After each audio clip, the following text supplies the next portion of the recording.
Hey guys, welcome back. BDCKR here, and we're back with our weekly recap of all things Injustice Mobile. This is February 27th, 2025, and the current challenge is The Joker, Arkham Origins. It's a one-week repeat. The required characters are Cyborg, Bane, and Wonder Woman, who are available cheapest as Bronze, Silver, and Silver, respectively, in the store. His passive is Contagious Laughter. Joker's special attacks inflict poison gas. The damage from the poison multiplies with every Arkham teammate. His attack is 1150. His health is 850. He was last available 15th of February 2024. So let's take a look at him. He's got middle class stats. Poison is not my favorite damage over time. All it does is reduce the opponent's damage by 20%, so it's more of a defensive effect. But it's still decent as long as you're not facing a Blackest Night Flash team that will turn damage over time against you.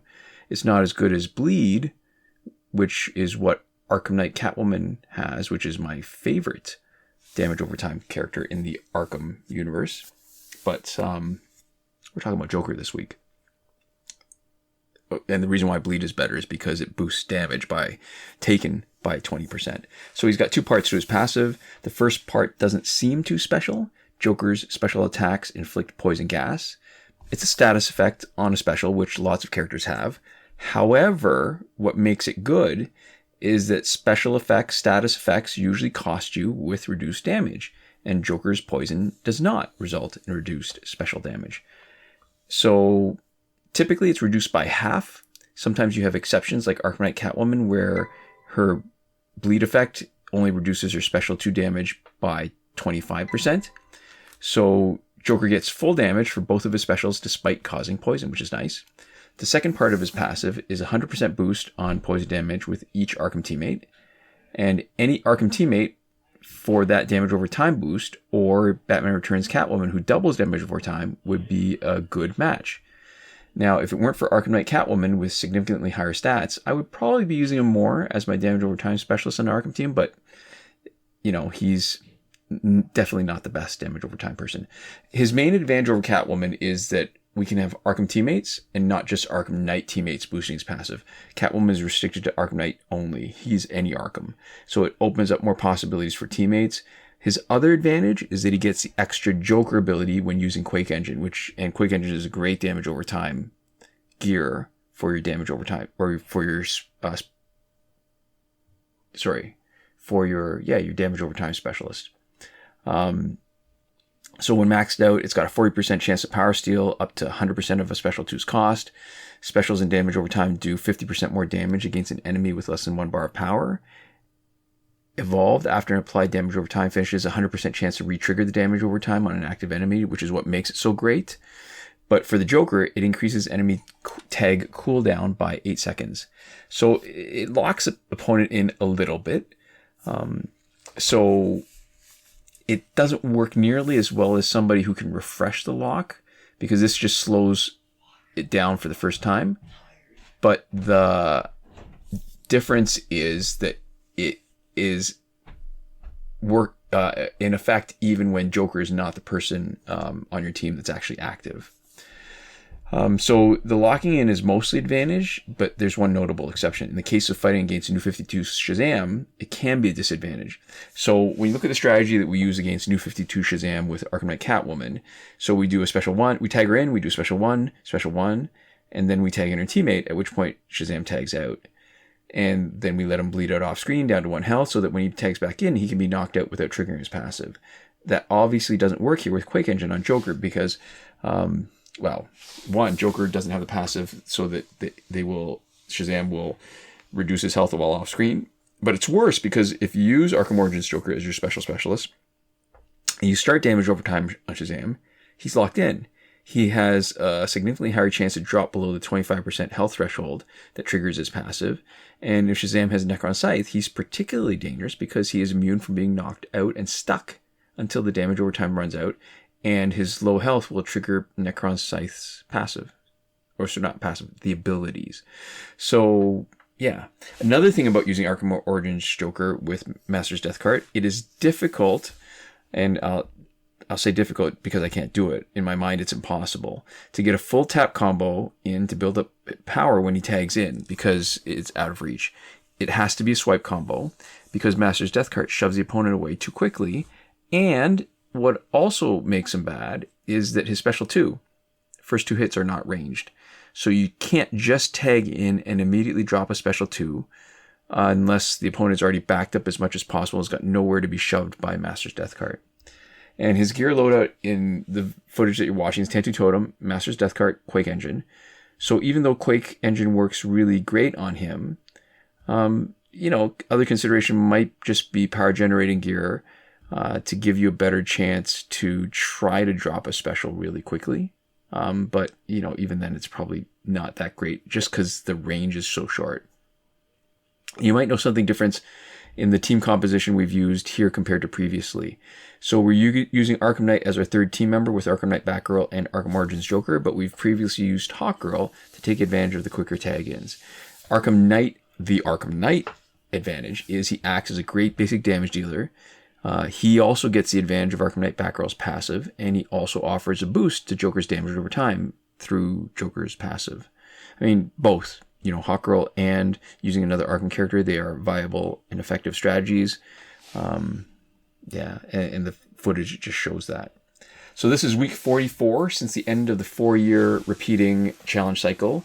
We are still a bit in uncharted territory. There are still 12 more missing challenge characters that may potentially be put into the schedule. But there are only 1, 2, 3, 4, 5, 6, 7, 8, 9, 10 of the challenge characters that we've been having over and over again in that 4-year repeating cycle. So we're running tight on the likelihood that they're going to be bringing back the missing challenge characters in that alternating sequence they started with. And in May, we will know if we go back to Gaslight Batman, if we're just never going to get those 12 characters back. Well, maybe not never, but we're not going to be getting them back anytime soon. So this week's multiplayer reward is Alien Artifact, which becomes Mother Box. The effects are, when maxed out, 28% max health increase, 30% chance to blink against Special 2, and 100% power drain chance at start of the match. It was last available July 25th, 2024. Unlike the challenge cycle, nothing is missing from multiplayer rewards. If the pattern holds, next week should be Cassandra Cain Batgirl. So for us, this isn't really a legendary piece of gear.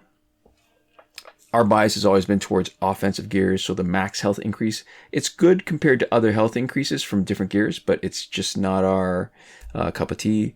There's a 30% chance of blinking against Special 2. It is a unique gear ability, and we tend to like those if they're good, but it's become pretty much useless once the Tantu Totem was released. And if you blink and the Special 2 doesn't do damage, well, if that opponent has a Tantu Totem, they're just getting their power back. And they just have another shot at you. In fact, when we're facing the Mother Box, we look forward to seeing it when we have our Justice League team in play, because every blink means we are getting another free Special 2 from New 52 Wonder Woman, and her teammates get even more bars of power at 0 cost.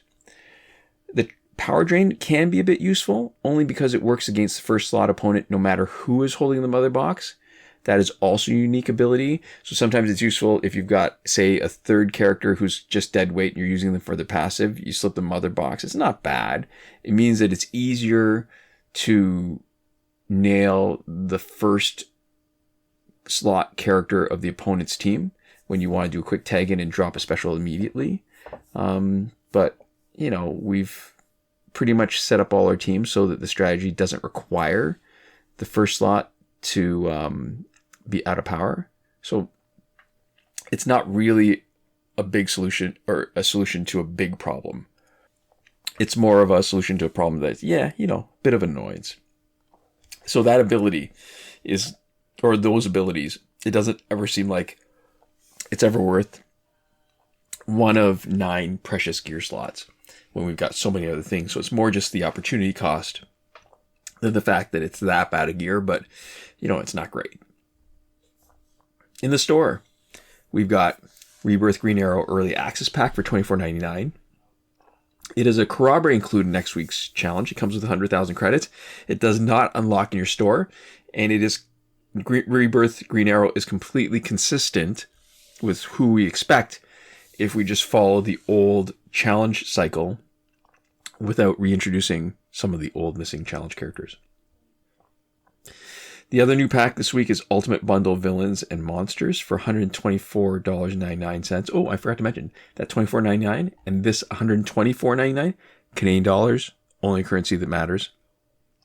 The little spiel is that it contains 10 of the best villains: Arkham Origins Bane, Kondak Black Adam, Arkham Knight Catwoman, Apocalypse Darkseid, Suicide Squad Deadshot, Flashpoint Deathstroke, Blackest Night Doomsday, Red Lantern Hal Jordan, Suicide Squad Harley Quinn, Suicide Squad the Joker, Unhinged. So most of them are challenge characters. There's a few, the Deathstroke, Doomsday, and Red Lantern Hal Jordan, and Suicide Squad the Joker, Unhinged. They are all challenge characters. And, you know, just to put things in perspective, when it was first introduced, it was $66 Canadian. And that was that was closer to being a reasonable price. $125 per character is not awful, you know, $12.50 per character, but it's a lot to put out all at once for characters that you cannot promote directly because it won't unlock them in your store. So not a buy for us. We've got the second week of the Red Sun Pack 2, which we talked about last week, and a bunch of other packs that have been around for a few years. So nothing else new. Phantom Zone is finished. This is the first week of no Phantom Zone. Next week should be the second, and then it should come back March the 13th. Fight 62 is still broken. Last weekend's breakthrough for golds was Sinestro, Green Arrow, and Scorpion. This coming weekend is probably Joker, Nightwing, and Darkseid. There's a link in the description to a thread in the Injustice Mobile subreddit from Devlin16 that goes over the complete breakthrough cycle. So as far as the current glitches go, we go into a lot more detail every time something significant changes, which did not happen this week. However, even if nothing changes, we still do a more detailed review once a month, the first week of every month. Most recently, that was our recap from February 6, 2025. You can also see a video tutorial for every working glitch in our playlist, Current Working Glitches, linked in the description of this video. The main thing worth mentioning is that the challenge reset glitch has been confirmed to be working on this week's Arkham Origins Joker challenge. And that's it. So this is where we like to give a big thank you to our patrons on Patreon. That is Michael Devries, Irvin, Ruiz, Hoshi127, and Nora Klimek, who are supporting us on the credited level. And thank you for watching. We'll see you next time. Komoda.